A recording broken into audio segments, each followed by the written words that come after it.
இந்த ஷெட்டு போட்டு நமக்கு 1 வருஷம் ஆயிடுச்சு. இப்போ இந்த வீட்டுக்குள்ளே வந்து இந்த ஷெட்டுக்குள்ளே ரூம் எடுத்து சொன்னாங்க.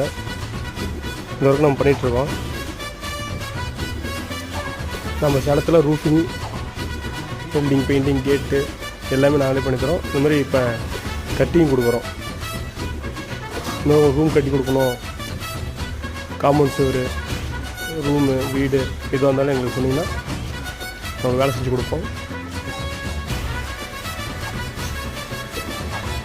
மெட்டீரியல் ப்ளஸ் லேபரோடு செய்கிறோம்.